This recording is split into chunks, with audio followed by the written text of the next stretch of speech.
Aliens का नाम तो हर किसी ने सुना ही होगा। क्या सच में कहीं ना कहीं एलियंस मौजूद हैं? या फिर हम पृथ्वीवासी ही इस यूनिवर्स में सबसे बुद्धिमान जीवी हैं? एलियंस को हर तरह से मनुष्य से ज्यादा इंटेलिजेंट समझा जाता है, लेकिन अगर कहीं एलियंस मौजूद हैं और हमसे ज्यादा इंटेलिजेंट हैं, तो फिर उन्होंने अभी तक हम पर अटैक क्यों नहीं किया? अक्सर उड़न तस्त्री यानी यूएफओ को उड़ते हुए कैप्चर किया जा चुका है, लेकिन हम अभी तक यूएफओ को समझ नहीं पा रहे हैं। कहीं ये एलियंस भगवान तो नहीं जिन्होंने हमें बनाया, या फिर ये सब एक भ्रम फैलाया जा रहा है एलियंस के नाम पर? अभी तक हम सिर्फ 93 बिलियन लाइट ईयर्स यूनिवर्स को ही ऑब्जर्व कर पाए हैं, जो कि एक चावल के ढेर में एक दाने के समान है। हमें नहीं पता कि हमारा यूनिवर्स कितना बड़ा है, लेकिन इतनी बड़ी संख्या में ऑब्जर्व करने के बाद हम किसी दूसरे सभ्यता के होने के सबूत नहीं जुटा पाए हैं। तो क्या हो सकता है कि वो किसी और डायमेंशंस, किसी और रूप में, किसी अलग विजन में रहते हों? तो आज की इस वीडियो में जानेंगे एलियंस को विस्तार से, क्या है वो और क्यों हमारी धरती पर आ रहे हैं। तो वीडियो को लास्ट तक जरूर देखें और वीडियो को लाइक कर दें। अलौकिक जीवन, जिसे सरल भाषा में एलियंस कहा जाता है, वह जीवन जो पृथ्वी के बाहर जिया जा रहा हो, शायद जिसकी उत्पत्ति पृथ्वी पर भी नहीं हुई हो, पर हमें इसके अभी तक कोई सबूत नहीं मिले हैं, क्योंकि अलौकिक जीवन अभी तक हम नहीं ढूंढ पाए हैं। लेकिन वैज्ञानिक कई दशकों से इस प्रयास में लगे हैं कि हम शायद इनको ढूंढ पाएं। पृथ्वी के बाहर अन्य किसी प्लैनेट्स पर जीवन की संभावना पर बहस प्राचीन समय से ही चलती आ रही है। कई प्रारंभिक ईसाई लेखकों ने पोलैरिटी ऑफ वर्ल्ड के विचार में अगस्टाइन ईश्वर के शहर में अंतरिक्ष की असीम विशालता के बारे में असंख्य दुनिया होने की संभावना बताई थी। 15वीं शताब्दी में विलियम बोरिलोग ने इस संभावना को एक्सेप्ट किया कि क्रिश्चियंस के भगवान अपने निवासियों के लिए अलौकिक दुनिया का दौरा कर सकते थे।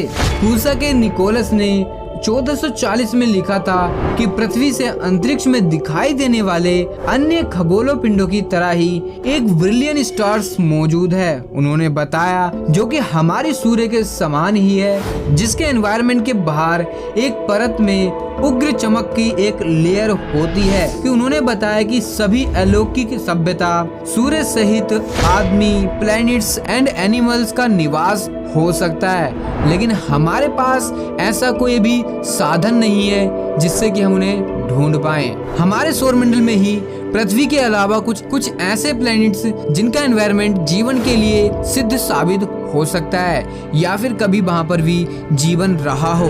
इस विषय में मार्स को सबसे पहले रखा गया, क्योंकि मार्स को लेकर पहले भी कई संभावनाएं जताई गई हैं कि मार्स पर जीवन पहले मौजूद था, जो कि किसी कारणवश समाप्त हो गया।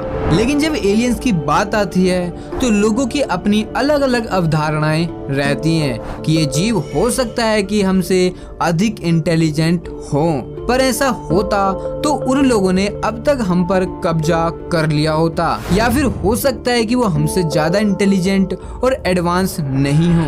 लेकिन यहाँ पर एक सवाल और आता है कि अगर ये हमसे ज्यादा इंटेलिजेंस नहीं है तो फिर ये यूएफओ क्या है और इसके पीछे का राज क्या है? क्योंकि हमें पता है कि यूएफओ को आज से काफी वर्षों पहले ही उड़ते हुए देखा गया था।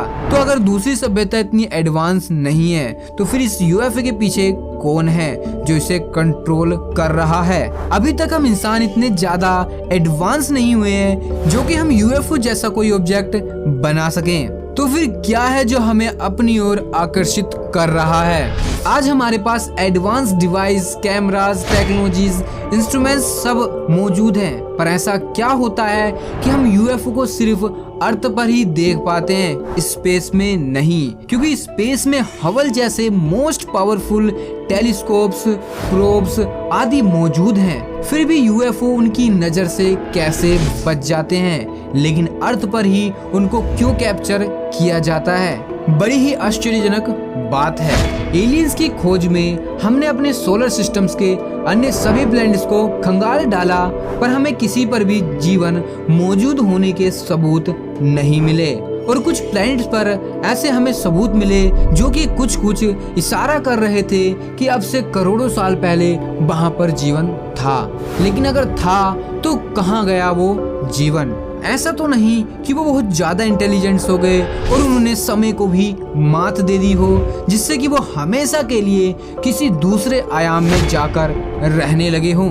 अब तक वैज्ञानिकों ने कम से कम 14 आयाम होने के बारे में अपने तर्क दिए हैं, जिसमें से सिर्फ हम 3 आयाम को ही जानते हैं। बाकी के बारे में हमें कुछ नहीं पता। अब ऐसे में एलियंस होने या ना होने पर हम कोई जवाब नहीं दे सकते, लेकिन कोई ना कोई तो है जो हमसे लुका छुपी का खेल खेल रहा है। एलियंस पर जब तक ही विवाद रहेगा, जब तक कि हमें उनका पक्का प्रमाण ना मिल जाए। लेकिन कुछ वैज्ञानिकों का मानना है कि वे ऐसी रेज ऑफ लाइट्स में विजिबल होते हैं जिसे हम देख नहीं पाते। अगर ऐसा है तो उनका हमारे आसपास होने के बावजूद भी हम उनको कभी देख नहीं पाएंगे, क्योंकि यूनिवर्स इतना ज्यादा वियर्ड है कि इसमें कुछ भी पॉसिबल हो सकता है। लेकिन क्या कारण है कि हम इतने एडवांस टेक्नोलॉजी से भी इनको फाइंड आउट नहीं कर पा रहे हैं? बस हमारे पास पॉसिबिलिटीज और इमेजिनेशन पावर ही है जिसके बेस पर हम इस ब्रह्मांड को खोज रहे हैं। हबल टेलीस्कोप इतने टाइम से स्पेस में मौजूद है। हबल टेलीस्कोप ने हमें इस यूनिवर्स को समझने में काफी मदद की है, लेकिन हबल टेलीस्कोप ने भी कभी एक ऐसे ऑब्जेक्ट को कैप्चर नहीं किया जो कि एक यूएफओ की तरह लगती हो। तो क्या हम ये समझें कि इस पूरे यूनिवर्स में सिर्फ हम ही सर्वज्ञानी सर्वबुद्धिमान हैं? अगर मैं अपना ओपिनियन दूं तो हमें कोई ऐसी पावर गुमराह कर रही है जो इस पूरे ब्रह्मांड को चला रही है। कहीं ऐसा तो नहीं कि वही पावर हमें इस यूनिवर्स को समझने नहीं देना चाहती? 1961 में California university astrophysicist and astronomers Frank Drake ने भी एलियंस पर एक समीकरण तैयार की, जिसकी मदद से हम एलियन सिविलाइजेशन की संख्या का अनुमान लगा सकें। लेकिन इस समीकरण का काफी विरोध हुआ, क्योंकि हमारे यूनिवर्स में लगभग 125 से लेकर 250 बिलियन से भी ज्यादा आकाश गंगाएं मौजूद हैं, जिनमें सूरज जैसे स्टार में से कम 10% हैबिटेबल जोन्स में प्लैनेट मौजूद हैं, यानी 6.25 × 10⁸ स्टार्स मौजूद हैं, जिसमें मौजूद प्लैनेट्स अपने पेरेंट स्टार की परिक्रमा कर रहे हैं। मान भी ले कि 1 बिलियन स्टार्स के पास ही जीवन जैसे प्लैनेट्स मौजूद होंगे, तब भी लगभग 6.25 जीवन योग्य प्लैनेट्स इस यूनिवर्स में मौजूद होंगे। पर कैसे पता लगाएं कि किसमें जीवन मौजूद है? इसलिए ये ड्रेक इक्वेशन भी फेल हो जाती है दूसरी सभ्यता को बताने में।